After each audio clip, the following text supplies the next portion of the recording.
I tracked my husband's Valentine's Doordash order. The delivery photo showed my sister's doormat. The buzzing of my phone against the marble countertop was the only sound in the kitchen, cutting through the silence like a drill. It was 7 p.m. on Valentine's Day, and I was alone, staring into a glass of red wine that was already half empty.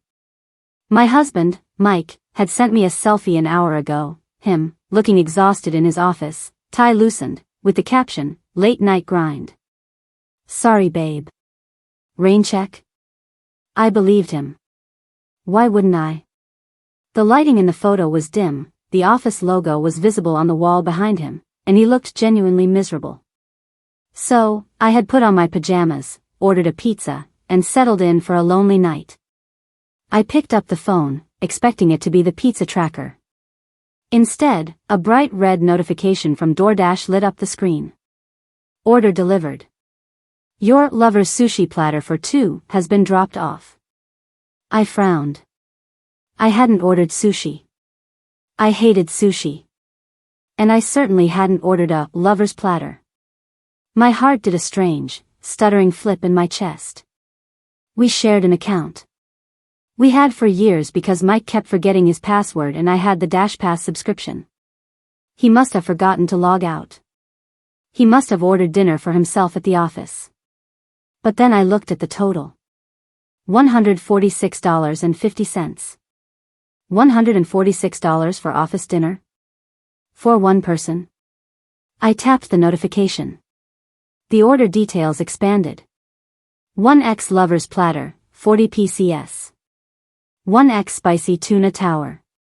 1x bottle of premium Junmai sake. Sake.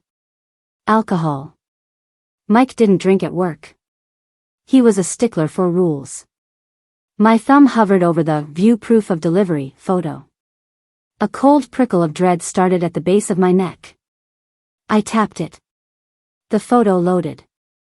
It was dark, taken with a flash that illuminated a brown welcome mat with the word "Home" printed in a curly font. The white paper bag from Sakura Sushi sat squarely in the center. I knew that mat. I knew that font. I knew the specific chip in the brickwork to the right of the doorframe. My breath hitched in my throat. I stood up, knocking my wine glass with my elbow. It wobbled but didn't fall. That wasn't Mike's office. That was my sister's house. My sister, Sarah. The one who had texted me at noon saying she had a migraine and couldn't make it to our Valentine's wine night. The one who lived 20 minutes away in the suburbs. No, I whispered.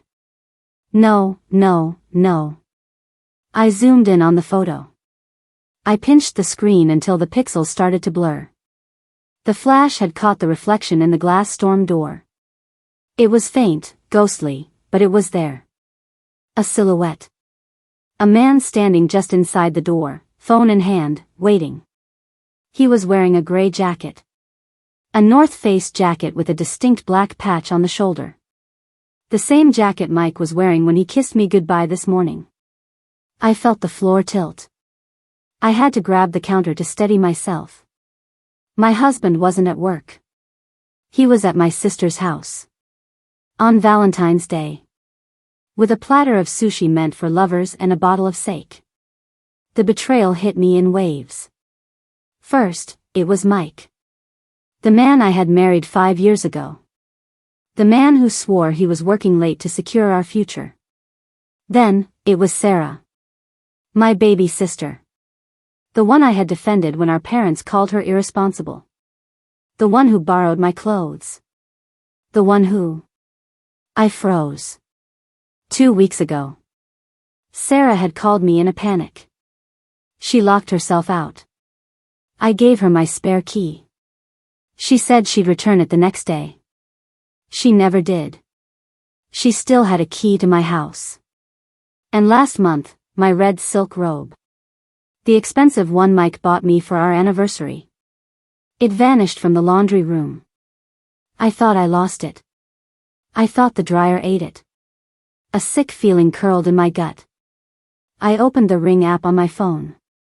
We have a camera facing the driveway. I scrolled back to this morning. Mike's car left at 7:30 a.m. I scrolled to now. 7:05 p.m. The driveway was empty. His car wasn't here. But then I saw a notification in the system log from 6:55 p.m. User Mike disabled location sharing. He had turned off his GPS 5 minutes before the food arrived. He went dark. He never did that. We shared locations for safety. It was a rule. He was hiding. I looked at the sushi photo again. The doormat seemed to mock me. Home. They were making a home. In her house. With my husband. With my robe. I felt a scream building in my chest, but I swallowed it down. Screaming wouldn't help. Screaming wouldn't fix this. I needed to see it. I needed to know for sure before I burned my entire life to the ground. I looked at the Doordash app again. The Rate Your Order screen was up. I didn't rate it. I went to Account Settings. Name, Mike and Sonia. I tapped Edit. My fingers flew across the keyboard. Name changed to Delivered to Cheaters. I saved it. Then, I went back to the order. There was an option to chat with Dasher for a few minutes after delivery. I typed, "Hi. Sorry, I forgot to mention, this is a surprise for the couple inside.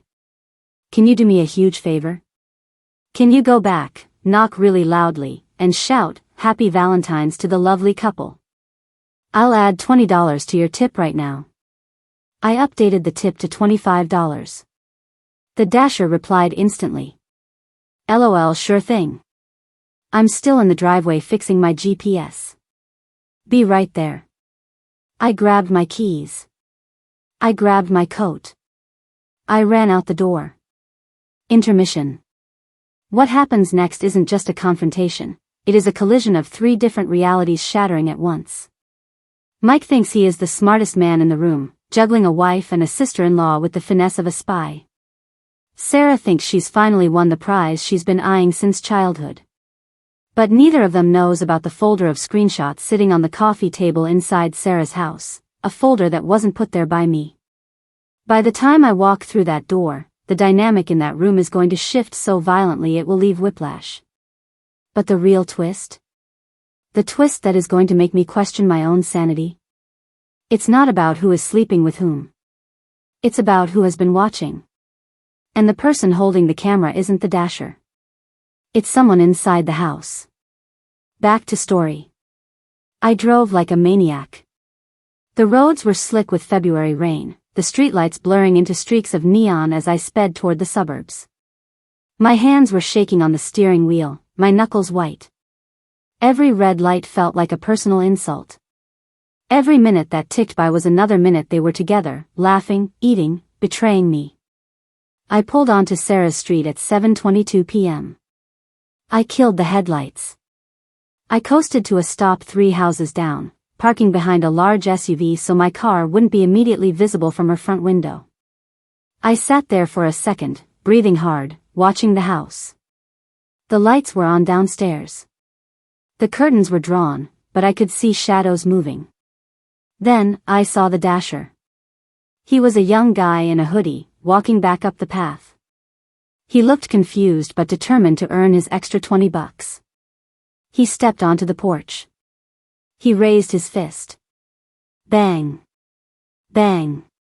Bang. The sound echoed down the quiet street. Happy Valentine's Day to the lovely couple, he shouted at the closed door. The door opened a crack. I saw him. Mike. He stuck his head out. He looked annoyed. He said something to the driver, waving him off. The driver laughed, pointed at his phone, probably showing him the message, and walked away. Mike looked confused. He looked at the street.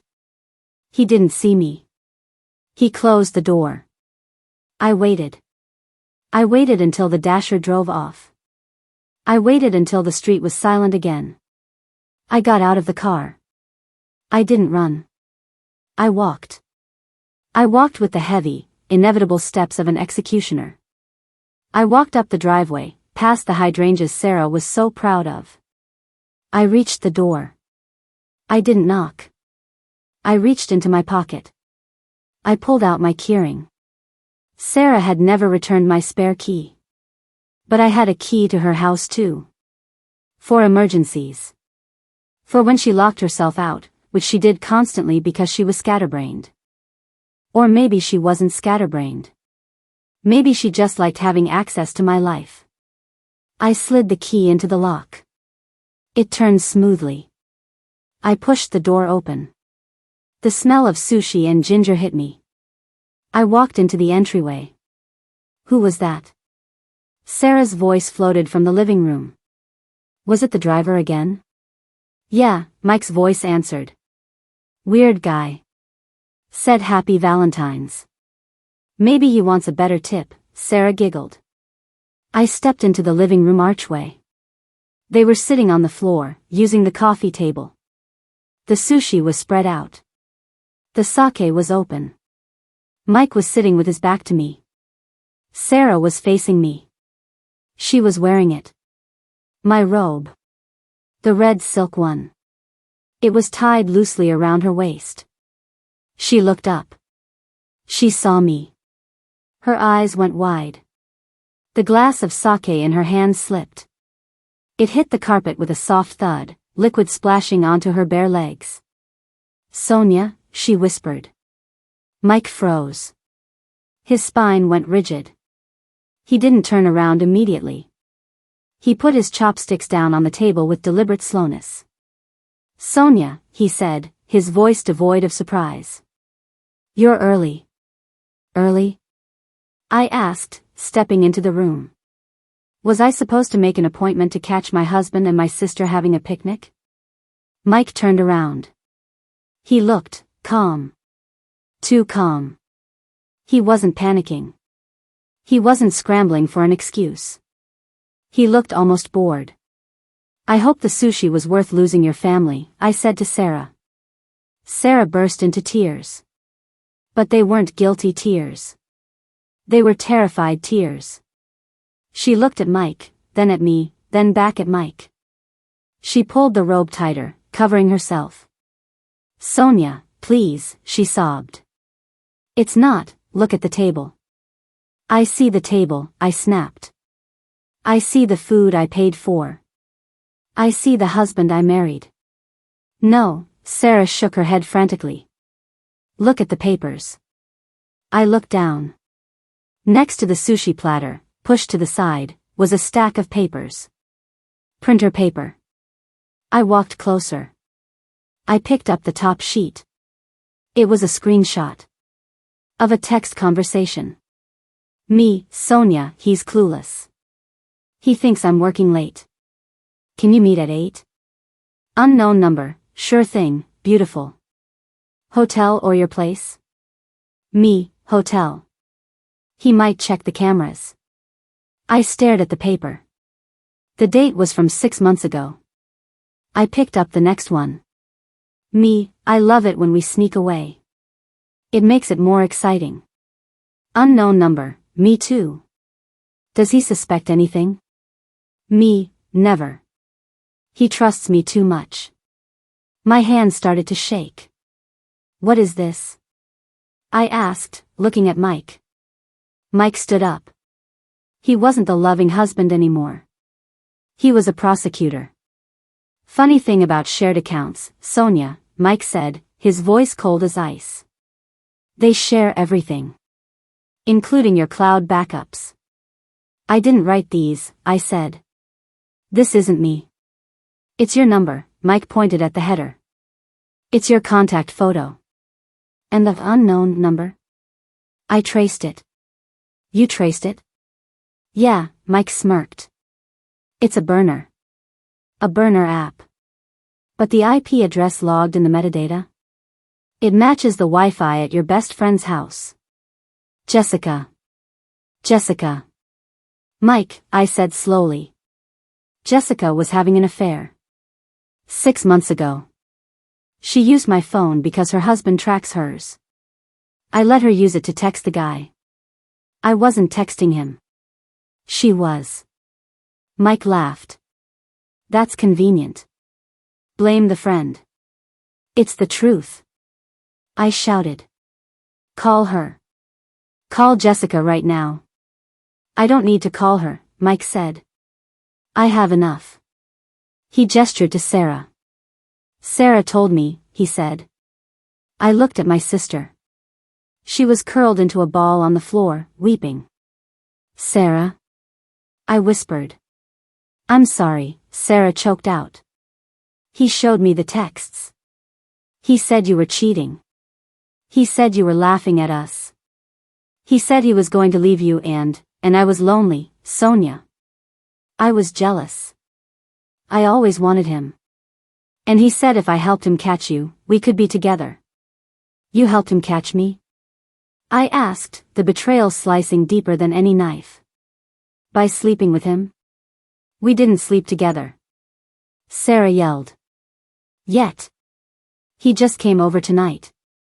He said he wanted to confront you here. He said he wanted a witness. A witness in my robe? I pointed at her chest.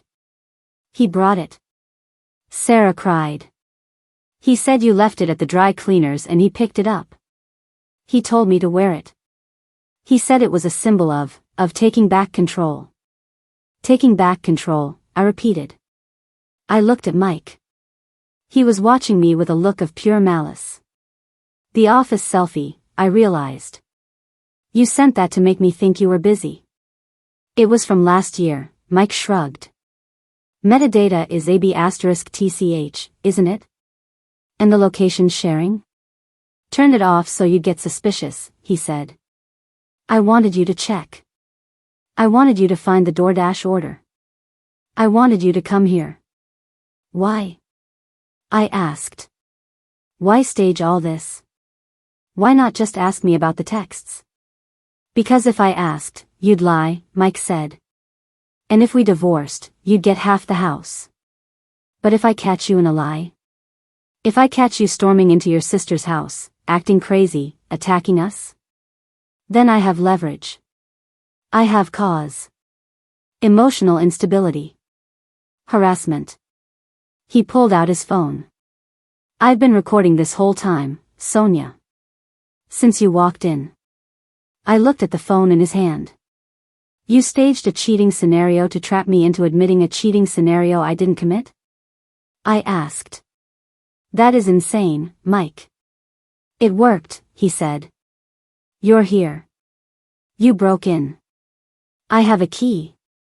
Sarah says you stole it, Mike said smoothly. He looked at Sarah. Right, Sarah? Sarah looked up. She looked at Mike's cold eyes. She looked at me. She saw the pain in my face. She saw the sister who had defended her for 20 years. Something broke in her. No, Sarah whispered. Mike frowned. What? No, Sarah said louder, standing up. She untied the robe. She took it off, revealing her jeans and tank top underneath. She threw the robe at Mike's feet. She didn't steal it. I borrowed it. And she let me. Sarah, stick to the plan, Mike hissed. The plan was that she was cheating. Sarah screamed at him. You showed me the texts. But if she says it was Jessica, I believe her. Because Jessica was having an affair 6 months ago. I remember. She called me crying about it. Mike's face faltered. That doesn't prove anything. It proves you're a manipulator, Sarah spat. You used me. You used my jealousy. You made me wear her robe. God, I feel sick. Sarah picked up the stack of papers. She looked at the unknown number again. Wait, she said. She pulled out her own phone. She dialed the number on the paper. What are you doing? Mike asked, stepping forward. Calling the lover, Sarah said. She hit dial. Put it on speaker. A phone started ringing. Not my phone. Not Jessica's phone. A phone in Mike's jacket pocket. We all heard it. A muffled, generic ringtone coming from the coat he had thrown on the chair. Mike lunged for the jacket. I was faster. I grabbed the jacket. I pulled out a second phone. A burner. The screen was lit up. Incoming call. I answered it. Hello? I said. My voice echoed from Sarah's phone on the table. Silence. Absolute, crushing silence. It was you, I whispered, looking at Mike. You were the unknown number. Mike stopped moving.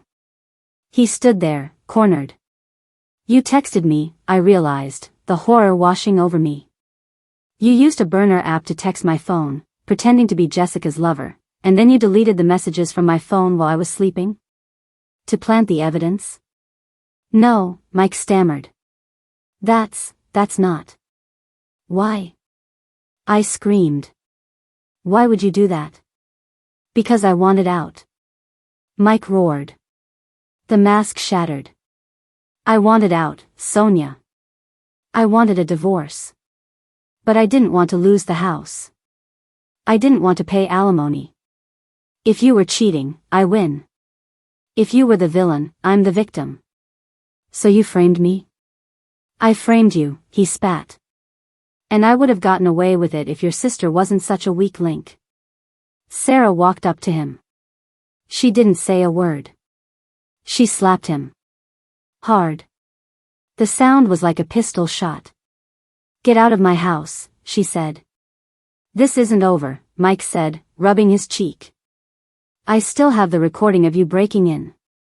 And we have the burner phone, I said, holding it up. We have the confession. We have the timestamps. And we have the sushi receipt. Mike looked at the phone. He looked at us. Two sisters, standing shoulder to shoulder. He grabbed his jacket. He grabbed the sushi platter, petty to the end, and walked out the door. We heard his car peel out of the driveway. I sank onto the couch. Sarah sat next to me. I'm sorry, she whispered. I'm so sorry, Sonia. I was awful. I wanted to believe him because I've always been jealous of you. Of your life. My life is a lie, I said, looking at the empty spot on the table where the fake evidence had been. My husband is a sociopath. But you have me, Sarah said, taking my hand. And we have his burner phone. We took the phone to a lawyer the next day. A forensic IT guy pulled everything. Mike had been planning this for a year. He had set up the fake affair. He had planted the seeds with Sarah. He had orchestrated the Valentine's Day discovery to maximize the emotional damage and ensure I acted irrationally. But he forgot one variable. He forgot that blood is thicker than water. And he forgot that you never, ever leave the burner phone in your jacket pocket. I filed for divorce. With the evidence of his fraud and attempted entrapment, he didn't get the house. He didn't get the assets. He got a restraining order and a bill for my legal fees. Sarah and I are rebuilding. It's hard. Trust is fragile. But we have wine nights again. Real ones. And my parents? They canceled the anniversary dinner. But not because we won't be in the same room. Because they're taking us to Italy instead. Just the girls. Mike is living in a studio apartment. I heard he's dating again. I pity the next girl. But at least now, I know how to check the metadata. So, tell me. Am I the monster for breaking into my sister's house to catch my husband, or did I just debug my own life? If you have made it this far and want to see more videos like this, then kindly subscribe and turn on notifications so you may never miss another story like this.